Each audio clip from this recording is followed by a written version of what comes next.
People think they know who Wednesday is right away.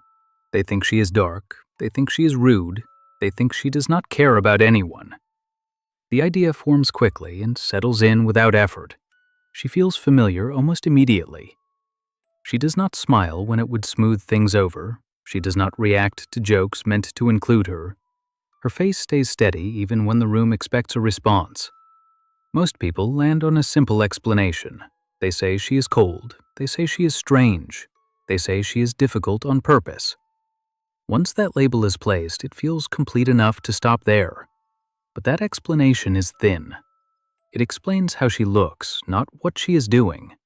It explains the surface, not the pattern underneath.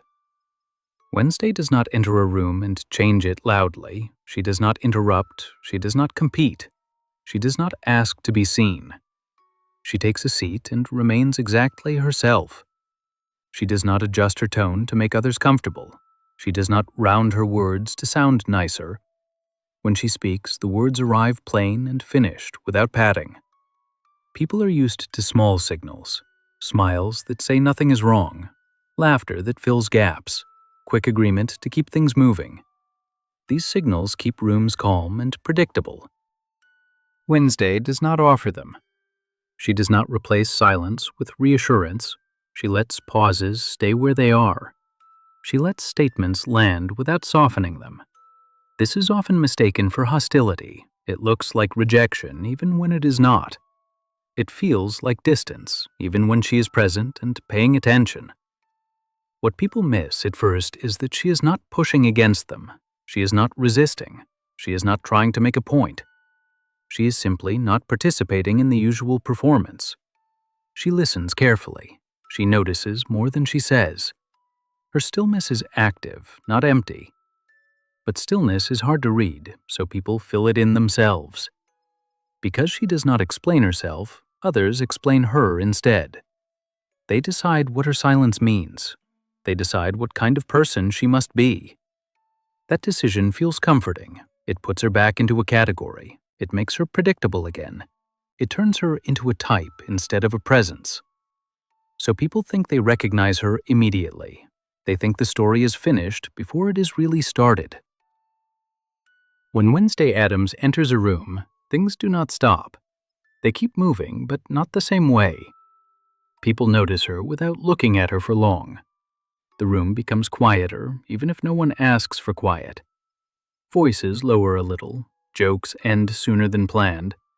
Some people keep talking, but their words change shape. People start checking themselves. They wonder if they sound silly. They wonder if they said too much. They wonder if they should smile more. Nothing has happened yet. No comment, no reaction.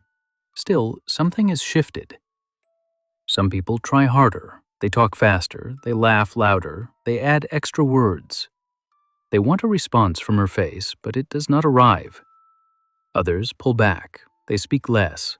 They watch her instead of the room. They wait to see what she will do, even though she is doing very little. She does not fill space. She does not smooth things over. She does not help the moment pass. She lets it stay as it is. This makes people uneasy, not because she is mean, not because she is loud, because she does not help them feel safe. Many people are used to small comforts, a nod, a smile, a soft reply. These things tell them they are doing fine. Wednesday does not give those signs. She listens without approval. She looks without reacting. She speaks only when needed. This creates tension without sound. It sits between people. No one points to it. No one names it. Some people feel judged, even though she has said nothing. Some feel exposed, as if something private is now visible. Others feel annoyed and cannot explain why. They may blame her for the feeling. They say she is awkward. They say she brings bad energy. They say she makes things strange. But the room is reacting to her calm, to her stillness, to the way she does not rush to make things easy. Nothing about her demands attention. Still, attention gathers around her, not because she asks for it, because she does not take part in the usual exchange. When she leaves the room, talking slowly returns. Laughter comes back in pieces. People feel a small release even if they cannot say what they were holding. The discomfort fades, but it does not disappear. It lingers quietly, like something unfinished that no one plans to discuss. This kind of behavior shows up in real life more than people admit. It shows up in quiet people, in children, in adults who stopped explaining themselves. It is the person who does not laugh at the joke, the person who does not add a smile to soften a sentence, the person who answers plainly and then stops. They are often called serious, or cold, or unfriendly. The label arrives quickly because it makes things easier. This behavior is not rare.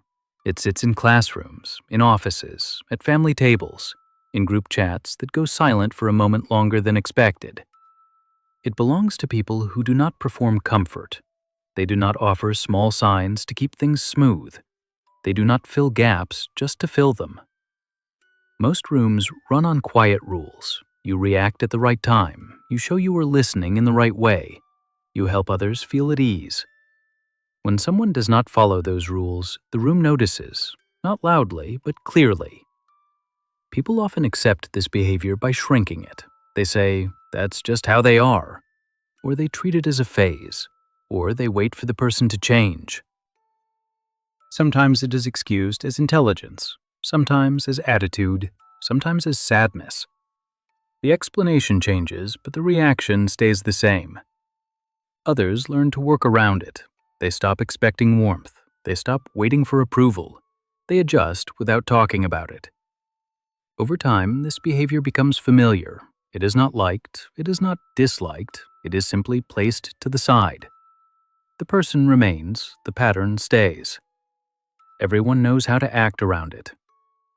What is often missed is how ordinary it is. It is not rebellion, it is not a statement, it is not meant to unsettle anyone.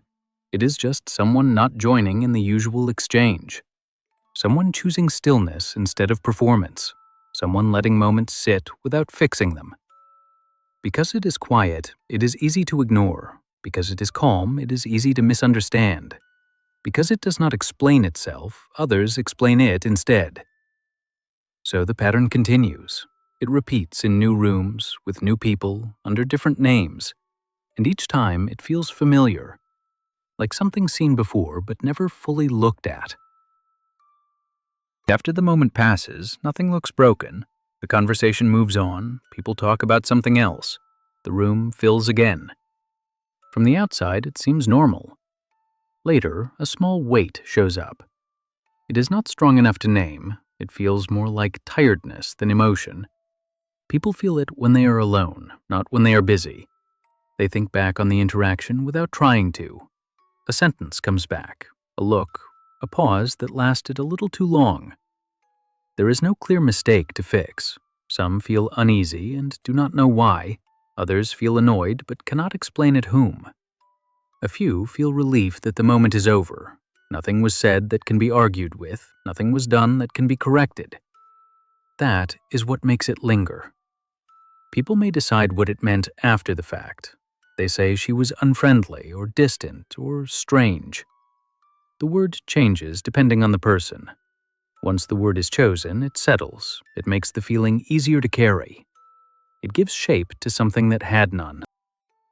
The next time they see her, they remember the feeling more than the details. They prepare without meaning to. They lower expectations. They guard themselves a little. She does not notice this shift, or if she does not react to it. She arrives the same way again, quiet, direct, unchanged.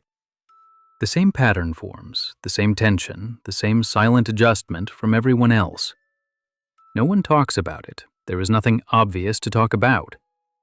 Bringing it up would feel strange, like pointing at empty space. So it stays unspoken. It becomes routine. People learn how to be around her without ever understanding her. Over time, this creates distance without conflict, familiarity without closeness, presence without connection. The cycle continues because it does not hurt enough to stop. It does not break anything, it only wears things down slowly. Nothing ends, nothing resolves. The pattern simply waits for the next room. Until next time, You've probably seen this one before.